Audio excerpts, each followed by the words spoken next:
We're in a new place, and it's a great place to be in. You know, we're now going to be a part of a revenue sharing model, which is historic for the WNBA and really for the future to come. And how does that work? How is the money split? How is it separated? Now, I got to ask the question that obviously everyone wants to know is, you know, are you feeling better about the WNBA season now, or are we still just kind of, you know, wait to see what happens? I'm feeling better.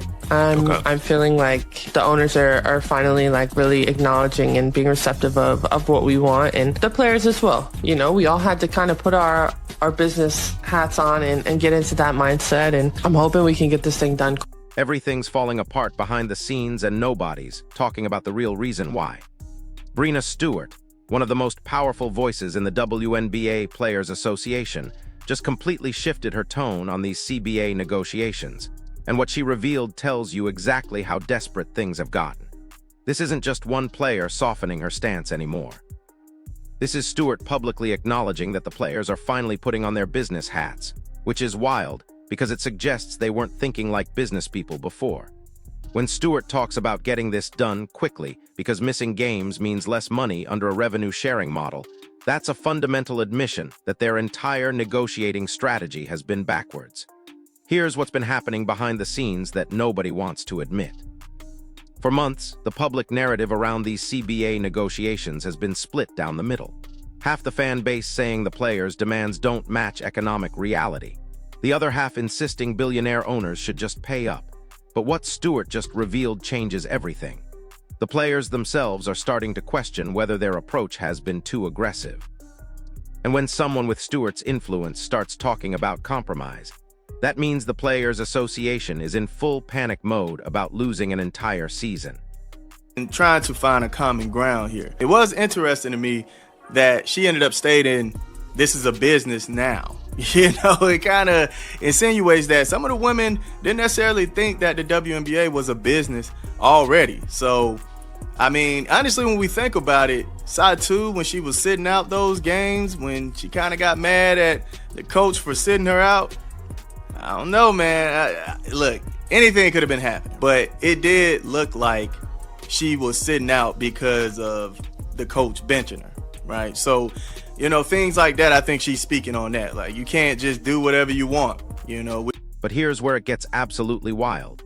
Stewart's using the phrase, this is a business now, as if the WNBA wasn't already a business. And she's not wrong to frame it that way, because the behavior we've seen from some players suggests they haven't been treating it like one at all. Think about Stewart's own situation in Connecticut when she sat out games after being benched. Or Dejanai Carrington sitting out that final game against Indiana in September 2024, which looked like a straight-up protest against her role rather than a legitimate absence. These are the kinds of decisions that make sense when you're thinking about respect and ego, but they don't make business sense when you're supposedly fighting for revenue sharing and business partnerships. Stewart's acknowledging this shift matters because she's not just any player. She's a two-time WNBA champion, two-time Finals MVP, and one of the faces of the entire league.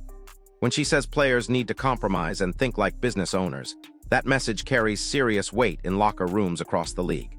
And according to ESPN's February reporting, the league's revised proposal included major concessions on housing standards and facility upgrades, but didn't budge significantly on revenue-sharing percentages. That tells you the owners are willing to spend money on player comfort, but they're not willing to guarantee money they might not have. Right here, it says, on a scale of 1 through 10, how confident are you that there will be a full WNBA season? Now, here are some of the answers here. Somebody said, I think we're going to have a season. I don't know if it'll be the whole season. Now, that could be a thing too. As we're getting backed up with 2 expansion drafts, the free agent, right? Free agency, and then also the draft itself for college players, right? So we're backed up, man. We're backed up. I don't know how they're going to squeeze all of that into before the season start, but man, I don't know, man. We'll see what happens. But somebody also said, I feel like we're asking for a lot. I know we deserve it, but at the same time, it's kind of like we're kind of getting greedy. Oof. We're doing... And get this, that anonymous player survey from ESPN tells you everything about where the Players Association actually stands right now. One player rated her confidence in a full season at maybe 6 or 7 out of 10, saying she thinks they'll have a season but doesn't know if it'll be complete. That's February 2025, and they still haven't finalized a CBA with training camps supposed to start in April. But here's the quote that really exposes what's happening inside these negotiations. Another player said, "I feel like we're asking for a lot. I know we deserve it, but at the same time it's kind of like we're getting greedy. We're doing a lot of asking. I feel like we need to do a lot of doing." That's not coming from a media member or a critic. That's coming from inside the Players Association, and it reveals the massive tension that's been building throughout these negotiations. The players want the revenue-sharing model that NBA players have, where they get roughly 50% of basketball-related income. But the WNBA's financial situation is completely different from the NBA's. The league has only turned a profit in isolated years throughout its 28-year history. The 2024 season saw massive growth with Caitlin Clark and Angel Reese driving attendance up 38% and viewership breaking records. But one successful season doesn't erase decades of operating in the red. And that anonymous player admitting they might be getting greedy. That's the first crack in the Players Association's united front. He also had to come out and kind of squash the idea that Unrivaled is trying to rival the WNBA.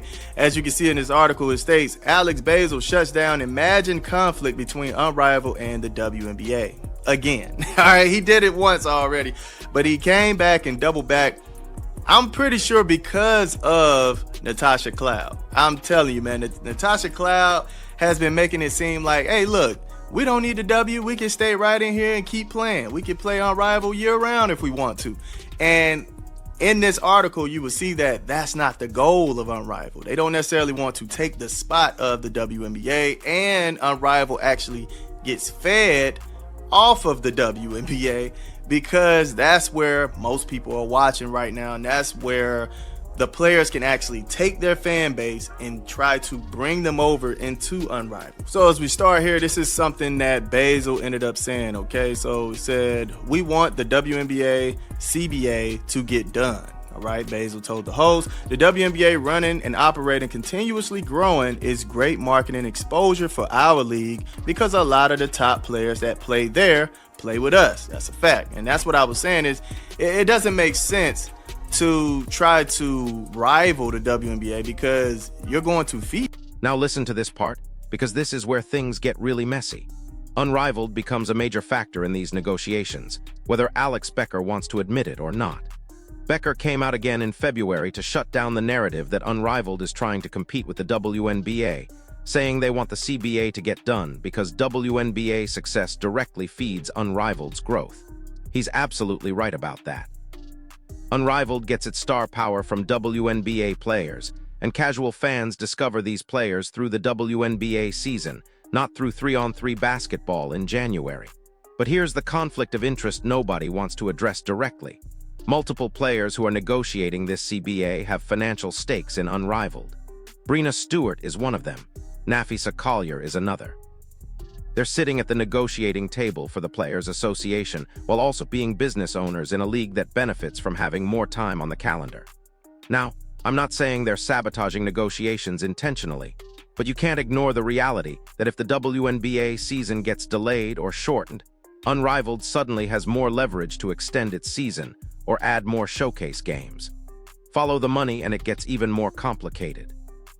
Natasha Cloud has been the most vocal about this, repeatedly suggesting on social media that players could just stay in Unrivaled year-round if the WNBA doesn't meet their demands. And every time she does that, Alex Becker has to come out and clarify that's not their vision because he knows Unrivaled can't survive without the WNBA building these players' brands. As y'all know, I'm rooting for these young guns, man. But you have Aaliyah Boston, who made the team, Paige Beckers, Sonia Citron, Caitlin Clark, Kate Kopp, Chelsea Gray, Dearica Hamby, Ryan Howard, Kiki Arifin, Kelsey Plum, Angel Reese, and But wait, it gets worse. The roster that actually matters for the league's future just got announced, and it reveals exactly why these CBA negotiations are so crucial right now. USA Basketball announced its 12-player roster for World Cup qualifying on February 10th, and the mix of veterans and young stars tells you exactly where this league is heading. You've got the established elite: Breena Stewart, Aja Wilson, Chelsea Gray, Kelsey Plum, Jackie Young. These are your Olympic gold medalists, your proven champions who have been carrying the league for years. But then look at the youth movement that's about to take over. Caitlin Clark, Angel Reese, Paige Buchers, Aaliyah Boston, Cameron Brink, Rykia Jackson. That's 6 players who are either rookies from 2024 or entering their second or third seasons. The 2028 Olympics in Los Angeles are going to feature a dramatically different Team USA roster than what we saw in Paris. Stewart will be 32, Wilson will be 31. They'll likely still be dominant, but the core is shifting toward Clark, Reese, Boston, and Buchers. And that transition is exactly why the CBA negotiation matters so much for the league's next decade. These young stars are the ones who will be playing under whatever deal gets negotiated now, and they're the ones who generated most of the growth in 2024. If the league messes up this negotiation and loses momentum, it's not just hurting current players. It's potentially destroying the foundation that could make these young stars the highest-paid women's basketball players in history. Aaliyah Boston's going to be something special. You understand me?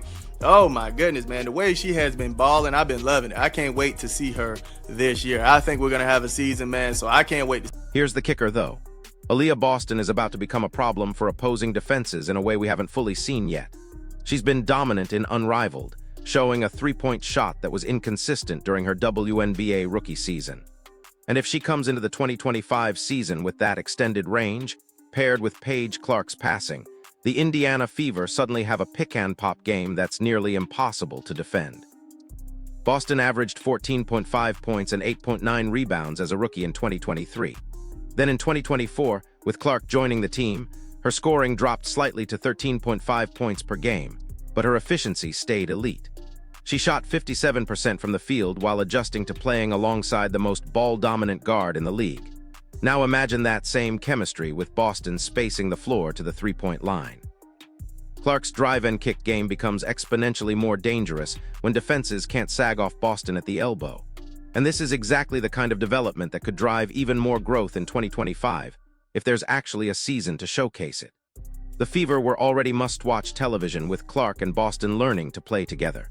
Add a reliable three-point threat from Boston, and you're looking at a team that could legitimately compete for a championship while drawing massive ratings. But none of that matters if they're sitting at home, because the CBA negotiations fell apart. CBA proposal. And like I stated before, we know that they want that revenue share. So what changed? Who changed the players' mind? Are some of them still hung on that revenue share? Let me know in the comment section how y'all feel about it. I love y'all. So let's bring this all. Hold up, because we need to talk about the bigger picture here. These negotiations aren't happening in a vacuum. They're happening at the exact moment the WNBA is experiencing unprecedented growth, with expansion teams in Golden State and Toronto starting in 2026. A new media rights deal reportedly worth significantly more than the previous contract, and a rookie class led by Paige Buchers that's generating massive buzz before she's even been drafted. The players are absolutely right that they deserve more money. The 2024 season proved the WNBA can draw audiences that nobody thought were possible. The All-Star Game in July pulled in 3.4 million viewers, the most-watched WNBA game in 22 years.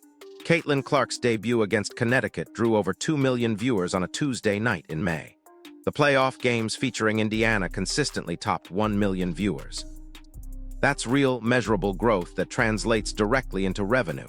But here's the business reality that Stewart is now acknowledging, and it's why her tone shift matters so much.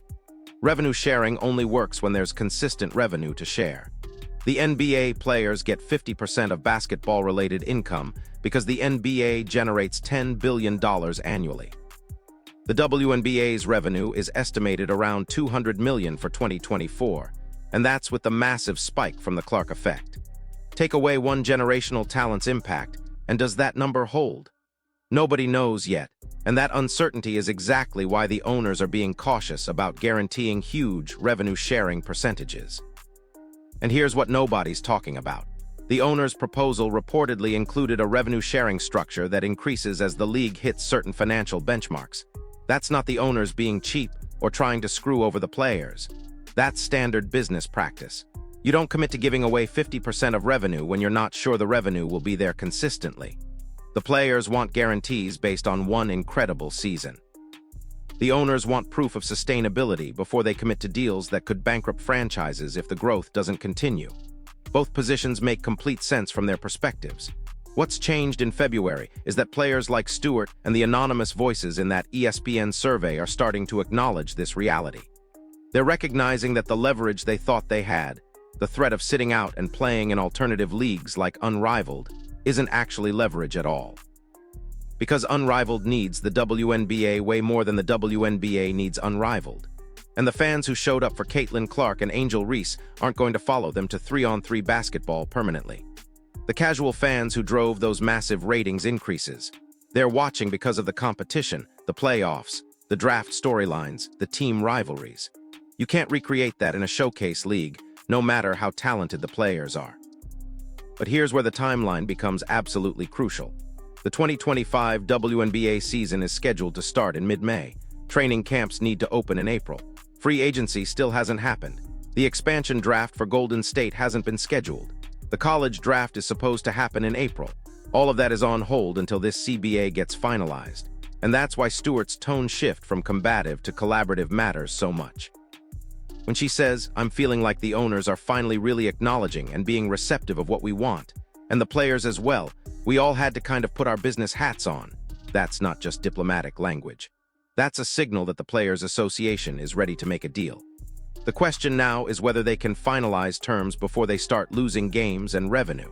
Because under a revenue-sharing model, every missed game is money directly out of the players' pockets. The owners lose too, obviously, but they've been losing money on the WNBA for decades. They're used to operating at a loss. The players are the ones who just fought for a revenue-sharing structure, and now they're realizing that structure only works if there's actually a season to generate revenue. You can't share revenue that doesn't exist because games got canceled. So there you have it. The players are finally admitting they might have overplayed their hand. The owners are making concessions on everything except guaranteed money they're not sure they'll have. And the entire future of women's basketball is hanging in the balance, while expansion teams wait to find out if there will even be a league for them to join. This isn't just about basketball anymore. This is about whether the WNBA can capitalize on the massive momentum from 2024, or whether ego and unrealistic expectations will destroy the best opportunity women's basketball has ever had. And honestly, Stewart's tone shift suggests the players are finally understanding what's at stake. The question is whether they understood it soon enough to save the season. So here's my question for you. Do you think the players should accept a conservative revenue-sharing deal that grows with the league? Or should they hold out for the 50-50 split, even if it means risking the entire 2025 season? Drop your take in the comments, because this is getting resolved one way or another in the next few weeks.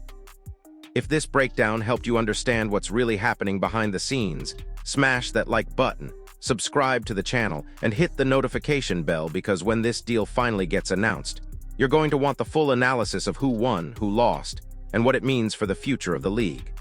I'll see you in the next one. And before you go, let me tell you something that's going to blow your mind about what happens if this deal actually gets done in the next 2 weeks. The ripple effects are going to be absolutely insane, and I'm talking about stuff that goes way beyond just player salaries. First off, the Golden State expansion draft becomes the most important event in WNBA history. Think about it. You've got a franchise entering the league in the Bay Area, one of the most expensive media markets in the country, with tech money backing them and expectations through the roof. If the CBA gets finalized with even a modest revenue-sharing increase, Golden State is going to be operating under completely different financial pressures than any expansion team we've ever seen. They're not just building a roster, they're building a roster that has to justify significantly higher player costs in a market where everything costs more. But here's the part that's going to change everything. The Toronto expansion in 2026 creates the first international revenue-sharing complications in WNBA history. Canadian tax laws, currency exchange rates, different broadcast markets, and you're telling me the Players Association negotiated a revenue-sharing deal without fully understanding how that works across borders. The NBA has been dealing with this with the Raptors for 30 years, but the WNBA's financial structure is completely different. When Stewart talks about putting on business hats, this is exactly the kind of complexity she's referring to. Revenue sharing sounds simple until you're trying to calculate what counts as basketball-related income when half your games are broadcast in a different country with different advertising rates. And get this, nobody's talking about how the college transfer portal is about to completely change the leverage dynamics for future CBA negotiations. Paige Buchers is entering the 2025 draft as the presumptive #1 pick, but look at what's happening behind her. Juju Watkins at USC, Hannah Hidalgo at Notre Dame, Kiki Iriafen who transferred from Stanford to USC. The talent pipeline is deeper and more fluid than it's ever been. By the time the next CBA comes up for negotiation, probably around 2029 or 2030, the Players Association is going to have an entirely different power structure. The veterans who are negotiating this deal right now, most of them will be retired or playing reduced roles. The leverage is going to belong to players who are currently in college, and they're watching this negotiation very carefully. Here's what's really wild, though. The international factor isn't just about Toronto. European leagues have been aggressively recruiting WNBA players for years, offering competitive salaries and year-round contracts. But most of those leagues operate at a loss too, subsidized by government sports programs or corporate sponsors who treat teams as marketing expenses rather than profit centers. The WNBA players get their revenue-sharing deal, and the league continues growing. Suddenly, those European offers become way less attractive. But if this negotiation falls apart and players lose a full season of income, you're going to see an exodus to international leagues that could permanently damage the WNBA's talent pool. And unlike Unrivaled, which needs WNBA star power to survive, European leagues have been building their own fan bases and infrastructure for decades. They don't need American players to succeed, but they'd love to have them permanently. The timing couldn't be worse for this kind of uncertainty. March Madness is about to showcase another incredible class of women's college players, and casual fans are going to be asking where they can watch these players professionally next year. If the WNBA season gets delayed or canceled, those fans aren't going to wait around. They're going to move on to other sports, other entertainment options, other ways to spend their money and attention. The 2024 season proved there's a massive audience for women's basketball, but audiences are fickle. You can't tell people to get excited about a league and then not provide games for them to watch. Stewart understands this now, which is why she's pushing for a quick resolution. Every week this drags on is potential revenue and fan engagement disappearing forever.